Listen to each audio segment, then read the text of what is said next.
What's going on, guys, and welcome back to Total Swans TV, and once again another quick recap of game week 3 of the AFA.io Championship Fantasy Football. Again, another great weekend of football, plenty of goals being scored and plenty of clean sheets as well.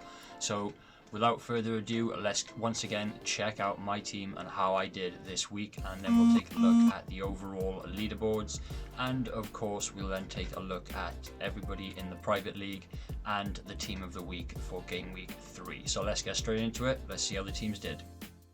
So this week, starting off a very good weekend for me in game week 3, 75 points, the most amount of points that I've had so far this season, most by 3 compared to game week 2. So again, very impressive. Another clean sheet, the third consecutive for Freddie Woodman, picking himself up 6 points. Obviously minutes played, first half and second half clean sheet. Once again, Christian Pedersen for Birmingham, picking up a first half clean sheet, but they did concede to Brentford then.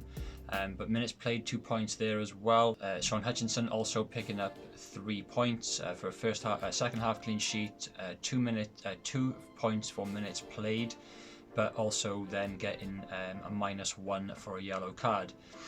Joe Rodon, once again, part of that Swansea City defence, keeping 3 clean sheets on the bounce. So first half, second half clean sheet and 2 points for minutes played. And then of course Ben Wilmot picking up a clean sheet against Luton for Watford on the weekend. So again, 2 points for minutes played, 2 points first half clean sheet and 2 points for second half clean sheet. That back 4-5 that I've got, very impressed with it at the moment. The only thing is I have Travis on the bench who's injured, and Carter Vickers who is no longer playing for Luton Town. So definitely need to change some things up as far as getting replacement for defence. Into midfield then, Joshua to Silva picking up minutes played and performance bonus, but not able to get on the score sheet or provide any assists there. Ilias Che, once again picking up only minutes played, but I think that was his second week in for me. He had a very good start to the season, but unfortunately the last 2 games, just the points for minutes played. Cantwell and Pookie for Norwich. Very unfortunate on I think it was the Sunday, playing against Bournemouth.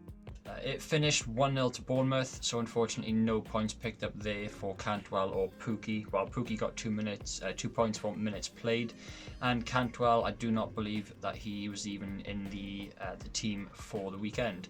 So that's been unfortunate. So on to Andre Ayew, captained him for game week 3, which was a very good decision. 28 points picked up, obviously points are doubled for the captain, so 14 points overall you would have picked up. Armstrong as vice captain, points are times 1.5. So Andre Ayew, an assist, a goal, 4 points for performance bonus, and 2 points for minutes played. Armstrong, as I say, times by 1.5, so minutes played 2 points, goal 5, and performance rating 3. So a very good performance for everybody on the starting 11. Not so good for anybody on the bench. Patterson didn't play. He's now completed his move to Sheffield Wednesday from Cardiff. Carter Vickers needs to be transferred out as he's no longer playing for Luton Town. Travis is injured and apparently out until about Christmas time, and David Marshall and Derby, to be fair to them, they are absolutely just shipping goals. But I'll keep him there for now because he's a good goalkeeper, and even though they are shipping goals, he is still earning positive points. But nothing compared to Freddie Woodman. So a fantastic week, 75 points for my team. So very pleasing. Moving on, let's take a quick look at the private league and who is top of the Total Swans TV Open League. So this week, sitting on top is Pathetico Madrid. I believe they were top game week 2 also. No bonuses played yet by him, none by myself either, but Josh Good is sitting on top once again, only by a point over Reece Bish, who's recently joined this week. So as I say, for the competition come the end of the season, you have to be entered into the league before game week 5 is locked in for scoring points. So if you want to join, the deadline isn't this weekend, but it's the following fixture after the international break. So make sure if you do want to join, you get involved by then. The code is obviously on the screen, but it's also down in the description as well. So moving on down, getting Karanka has obviously been in the league since the beginning. -4 points, I'm guessing, for transfers used. So we're up to 54 teams. So we've grown quite well. I think we started with 45, so we've grown another 9 over the last couple of weeks. Anybody is free to enter the league up until obviously the end of the season. But as far as competing for the prize at the end of the season, you will not be eligible if you've joined after game week 5's teams are locked in. So let's take a quick look at Josh's team. He had Ben Foster in goal, a fantastic choice. Rico Henry, Ludwig and Dalsgaard, Danjuma, Gibbs White and Buemo, Naki Wells, Armstrong and Pookie. So a very good, strong attacking, certainly a very strong attacking team. Very good and strong defensively as well. So something to look into if you're looking to make any substitutions. Henry has picked up consistent points throughout, 4, 11 and 1 this week. Dalsgaard 6, 4 and 4. But Foster is also picking up 3 clean sheets in a row as well. So certainly something to consider as far as defence. People scoring goals at the moment. Armstrong is all over it. Danjuma has been chipping in obviously with the assists as well, and Morgan Gibbs White getting on the score sheet in the opening fixture, and looking hungry for plenty more goals. A lot of people, especially involved in the Gaffer community, are full of praise for Gibbs White and the Swansea defence at the moment. So Steve Cooper's doing a fantastic job down there for us. It doesn't take a lot to move up, say 10 sort of places. Unfortunately, I am now down to 15th spot or 16th spot. I'm only 37 points off top of the table, so a good game week in game week 4 and I could be up at the top. Am I going to play a boost this week? I'm not sure. Plenty of boosts available. I'm yet to play one. We've got the unlimited transfers. I won't be going for that just yet. All substitutions points, certainly won't be using that when I've got 3 players not really playing, and the other one conceding lots of goals. Captain multiplier possibly, and park the bus possibly. The multiplier to all midfielders, I'm not quite sure about that. They're not really scoring an awful lot of goals at the moment, but we'll see again how that goes. So on to fixtures for this week. Norwich played Derby, so they're probably going to ship an awful lot of goals again, so Woodman can stay in. We've got Millwall, a very difficult game, but again, my defence is going to stay exactly as it is because, as I say, Carter Vickers isn't playing, and that he is my only defensive backup. As far as other players, I have Brentford this weekend play Preston North End on the Sunday. Birmingham and Stoke play on Sunday as well, so I've obviously got Pedersen in for that game. I've then got Ilias Chair, who is playing for QPR against Sheffield Wednesday this weekend, so hopefully some points on the board there.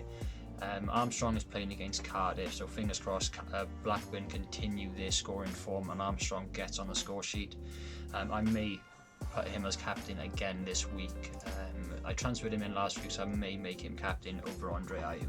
As for the overall standings of 6,336 people, top of the pile is All Hail King Arthur. Forest are magic. Obviously a Forest fan, and wow, yeah, he's got a very strong team to be fair, and a decent bench with people who are going to be playing games. 3 points clear at the top. An impressive week certainly for him. Did he use 65 points, no boosts used. Second place used Captain Fantastic, and he had Armstrong, and he had Andre Ayew and Ejaria, so very well played there. Ejaria only scoring the 4 points, could have been used, better placed elsewhere. In third place, joint second, is the Juggernauts by Dave Judge. Again, Armstrong, I think this is going to be a very strong pattern of Armstrong in the top sort of 10, game week 3. It'll be interesting to see how many people do transfer him in going forward. Taking a quick look at Team of the Week. These are scored and put into Team of the Week based off of their points without any boosts whatsoever. So original scores, no boosts at all. So in goals is Asmir Begovic for Bournemouth, scoring 9 points this week.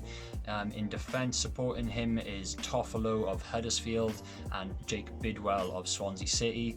Morrison of Reading and Callas of Bristol City, scoring 12 points for the three of them and 10 points for Callas. So again, a very strong defence there. And moving on quickly to midfield is Rowe in midfield for Bristol, scoring 14, a very strong week for him. Johnson for Blackburn, scoring 13 points. Once again, another fantastic week for Blackburn players. Osei Samuel scoring 11 points there for QPR in game week 3. And Jed Wallace picking up 11 points as well for Millwall. So again, another strong midfield, especially for points without any boosts. 14 points is a very strong score for game week 3. Moving on to the attack, then we have Andre Ayew of Swansea City scoring 14 points and Lee Gregory of Stoke scoring 11. So a very strong starting 11 there for game week 3. And their total points tally for game week 3 is 129 points. So again, a very good strong score. That is brilliant without any boosts. If you can get something like that going, you're onto a winner. Certainly are. So if you start seeing some sort of pattern going, start putting these players into your starting 11, and you may start moving up private leagues and certainly in the overall league. So again, thank you very much for watching. I hope you are enjoying these small little videos, just recaps of game week 3, and just some suggestions as to players to look out for. I don't go into an awful lot of detail. I know sort of expected goal scoring and things like that. There's an awful lot of podcasts out there, and I do suggest getting onto Twitter and just searching Gaffer or Gaffer.io and see people's tweets. There's an awful lot of podcasts and other people getting involved, especially in the community, making content for this championship football game. It's brilliant. It's getting people involved, and it's something else to keep the season enjoyable. We can't attend games, so it's something else just keep us a little bit entertained as the season drags along. So once again, guys, thank you very much for watching. I hope you do enjoy these little videos. If you do enjoy them, hit the subscribe button, hit the like button, comment down below on your transfers in and transfers out for this week, and let me know what positions you're sitting in the overall standings. And if you're in my private league, let me know how you're getting on in there as well. So we'll catch you next week on game week 4. Have a great weekend.